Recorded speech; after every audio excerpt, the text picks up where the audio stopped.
Last मेरा दोस्त अपने हेल्थ चेकअप के लिए गया। उसके टेस्ट रिपोर्ट्स आई और पता चला। हेलो दोस्तों, स्वागत है आपके अपने चैनल पर, जहां हम दुनिया की सबसे रियल और पावरफुल खबरों को आपके सामने लाते हैं। आज की खबर इतनी जबरदस्त है कि इसे सुनकर आपका दिमाग हिल जाएगा। ये खबर है एक ऐसे शख्स की जिसने सोचा कि वो टैक्स की एक चाल चलकर पूरी दुनिया को झुका देगा। जी हाँ, बात हो रही है अमेरिका के पूर्व प्रेसिडेंट डोनाल्ड ट्रंप की, जिन्होंने भारत को टारगेट करके एक नया तमाशा शुरू किया। लेकिन इस बार सामने था भारत, 2025 का भारत, जो न सिर्फ अपनी थाली भरता है बल्कि पूरी दुनिया की भूख मिटाता है। तो चलो इस ग्लोबल गेम को डिटेल में समझते हैं और देखते हैं कि कैसे भारत ने ट्रंप के टैरिफ को उनके ही खिलाफ मोड़ दिया। बात शुरू होती है खाने से। भारत का खाना, वो बासमती चावल जिसका एक एक दाना खुशबू से भरा है, वो मसाले, हल्दी, जीरा, धनिया जो सिर्फ स्वाद नहीं बल्कि हेल्थ का खजाना है, वो दालें जो हर भारतीय घर की रसोई का दिल है, और हमारी चाय जो सुबह की शुरुआत से लेकर शाम की गपशप तक हर जगह छाई रहती है। ये वो चीजें हैं जो भारत को सिर्फ एक देश नहीं बल्कि ग्लोबल किचन का बादशाह बनाती है। लेकिन ट्रंप को ये बात रास नहीं आई। 2025 में उन्होंने भारत के फूड प्रोडक्ट्स पर 50% टैरिफ ठोक दिया। बासमती चावल, मसाले, दालें, चाय, कुछ भी नहीं बख्शा। और साथ में एक ट्वीट भी मारा, हमें अमेरिकन फार्मर्स को प्रोटेक्ट करना है, इंडिया एडवांटेज ले रहा है, बिग टैक्स कमिंग। ये था ट्रंप का क्लासिक स्टाइल, पहले धमकी फिर ड्रामा। ट्रंप को लगा कि भारत ये सुनकर घबरा जाएगा।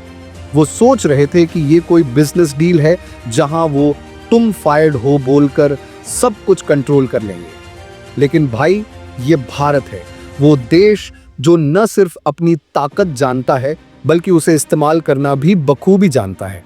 भारत ने ना तो ट्वीटबाजी की, ना ही कोई हल्ला मचाया, बल्कि एकदम शांत तरीके से अपने फूड प्रोडक्ट्स का रुख नए मार्केट्स की ओर मोड़ दिया।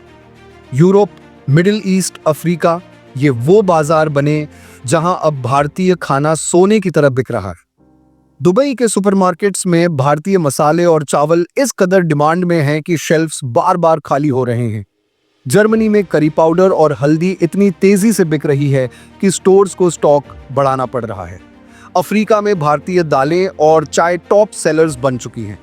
और यूके, वहां तो भारत ने फ्री ट्रेड टॉक्स को फाइनल कर लिया, जिससे इंडियन ग्रोसरीज की डिमांड आसमान छू रही है। अब अमेरिका का हाल देखो। न्यूयॉर्क से लॉस एंजल्स तक इंडियन ग्रोसरी स्टोर्स में शेल्फ्स खाली पड़े हैं। रेस्टोरेंट्स में पनीर टिक्का, बटर चिकन, नान और डोसा मेन्यू से गायब हो गए। लोग सोशल मीडिया पर चिल्ला रहे हैं, मेरी करी कहाँ है।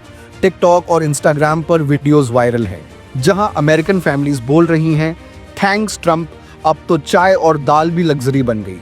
और सबसे बड़ी आयरनी क्या है, जिन अमेरिकन कंपनियों ने भारत की फूड सप्लाई चेन में अरबों डॉलर इन्वेस्ट किए थे, जैसे कि वॉलमार्ट और अमेजन जैसी दिग्गज कंपनियां, वो अब ट्रंप की पॉलिसी की वजह से नुकसान में हैं। उनके अपने स्टोर्स में भारतीय प्रोडक्ट्स की कमी हो गई है और कस्टमर्स का गुस्सा बढ़ता जा रहा है।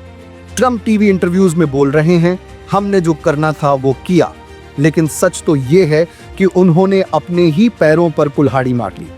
अब जरा डिटेल में देखते हैं कि भारत ने ये कमाल कैसे किया। भारत का फूड एक्सपोर्ट मार्केट आज $50 बिलियन से ज्यादा का है। हमारा बासमती चावल 150 से ज्यादा देशों में जाता है। हमारे मसाले जो 70% ग्लोबल स्पाइस मार्केट को कवर करते हैं, वो न सिर्फ स्वाद के लिए बल्कि हेल्थ बेनिफिट्स के लिए भी मशहूर है। हल्दी में करक्यूमिन है जो कैंसर और इन्फ्लेमेशन से लड़ता है। जीरा और धनिया डाइजेशन को बूस्ट करते हैं। और हमारी दालें, वो प्रोटीन का पावर हाउस हैं जो अफ्रीका जैसे देशों में कुपोषण से लड़ने में मदद कर रही है। जब ट्रंप ने टैरिफ लगाया तो भारत ने अपने एक्सपोर्ट्स को डाइवर्सिफाई करने का प्लान बनाया। यूएई में इंडियन फूड हब बन गया, जहां अब हर महीने लाखों टन मसाले और चावल बिक रहे। जर्मनी और फ्रांस ने अपने इंडियन ग्रोसरी इंपोर्ट कोटे को 30% तक बढ़ा दिया। अफ्रीका में भारतीय दालें और चाय ने लोकल प्रोडक्ट्स को पीछे छोड़ दिया। और यूके के साथ फ्री ट्रेड डील ने तो गेम ही बदल दिया। अमेरिका में क्या हो रहा है, वहां महंगाई का तूफान आ गया है। सुपरमार्केट्स में बासमती चावल जो पहले $10 प्रति किलो था, अब $20-25 में बिक रहा है। Curry powder, ginger garlic paste और यहाँ तक कि भारतीय चाय अब प्रीमियम कैटेगरी में आ गई है। मिडिल क्लास अमेरिकन फैमिलीज जो भारतीय खाने को अफोर्डेबल और हेल्थी ऑप्शन मानती थी, अब गुस्से में है। सोशल मीडिया पर hashtag the thanks Trump trend कर रहा है, जहां लोग बोल रहे हैं अब तो दाल खाना भी अमीरी की निशानी बन गया। ट्रम्प की अपनी इंटरनल रिपोर्ट्स भी यही कह रही हैं कि अमेरिका की फूड सप्लाई चेन भारत के इंपोर्ट्स पर इतनी डिपेंडेंट थी कि अब अल्टरनेटिव सोर्स ढूंढना मुश्किल हो रहा है। लेकिन ट्रम्प यही नहीं रुके। फूड टैरिफ से भारत को झटका नहीं लगा तो उन्होंने एक और बड़ा दांव खेला। इस बार निशाने पर थी भारत की टेक इंडस्ट्री। ट्रम्प ने भारत के सेमीकंडक्टर्स पर 100% टैरिफ ठोक दिया। अब जरा सोचो, सेमीकंडक्टर्स यानी वो चिप्स जो आज हर चीज की रीढ़ है। तुम्हारा स्मार्टफोन, लैपटॉप, टेस्ला की इलेक्ट्रिक कारें, स्पेस एक्स के रॉकेट्स और यहां तक कि मेडिकल डिवाइसेस तक सब इन्हीं चिप्स पर चलते हैं। ट्रम्प को लगा कि इस टैरिफ से भारत की टेक इंडस्ट्री को झटका लगेगा और वो घुटनों पर आ जाएगा। लेकिन भाई, ये 2000 का भारत नहीं है जो सिर्फ ऑर्डर फॉलो करता था। आज का भारत ग्लोबल टेक हब है। भारत में आज माइक्रोन, इंटेल, AMD, क्वालकॉम और TSMC जैसी दिग्गज टेक कंपनियां अपने रिसर्च लैब्स, मैन्युफैक्चरिंग प्लांट्स और डिजाइन सेंटर्स चला रही हैं। भारत का टैलेंट पूल, लाखों इंजीनियर्स और टेक प्रोफेशनल्स आज दुनिया में बेस्ट माना जाता है। भारत का सेमीकंडक्टर मार्केट 2025 में $27 बिलियन का है और 2030 तक इसके $100 बिलियन तक पहुंचने की उम्मीद है। जब ट्रम्प ने टैरिफ लगाया तो क्या हुआ? इन टेक कंपनियों की कॉस्ट आसमान छूने लगी। अमेरिका में चिप्स बनाना अब 2-3 गुना महंगा हो गया और अब वही कंपनियां जो ट्रम्प की मेक इन अमेरिका पॉलिसी की तारीफ करती थीं, व्हाइट हाउस पर दबाव डाल रही है। उनका कहना है टैरिफ हटाओ वरना हम भारत में परमानेंट शिफ्ट कर जाएंगे। भारत ने इस बार भी कोई ड्रामा नहीं किया, ना ट्वीट मारा, ना बयानबाजी की। बस चुपके से ग्लोबल टेक गेम में अपने पत्ते खेले। जापान के साथ भारत ने सेमीकंडक्टर मटेरियल्स और R&D लैब्स के लिए $2 बिलियन की डील साइन की। साउथ कोरिया के साथ चिप फैब्रिकेशन के लिए ट्रेनिंग प्रोग्राम्स शुरू किए, जिसमें 10,000 से ज्यादा भारतीय इंजीनियर्स को ट्रेनिंग दी जा रही है। यूरोपियन यूनियन के साथ क्लीन टेक सर्टिफिकेशन और ट्रेड एग्रीमेंट्स साइन किए गए, जिससे भारत अब EU का ट्रस्टेड टेक पार्टनर बन गया है। UAE में इंडिया फोकस्ड माइक्रोचिप हब बन रहा है जो 2026 तक ऑपरेशनल हो जाएगा। और भारत में यहाँ वेदांता, माइक्रोन और टाटा मिलकर सेमीकंडक्टर इंफ्रास्ट्रक्चर को नेक्स्ट लेवल पर ले जा रही हैं। गुजरात में माइक्रोन का $2.5 बिलियन का प्लांट और टाटा का सेमीकंडक्टर फैब प्रोजेक्ट, ये सब भारत को टेक पावर हाउस बना रहे हैं। अब अमेरिका का हाल देखो, उनकी अपनी टेक कंपनियां व्हाइट हाउस से कह रही हैं भारत के बिना हमारी सप्लाई चेन टूट रही है।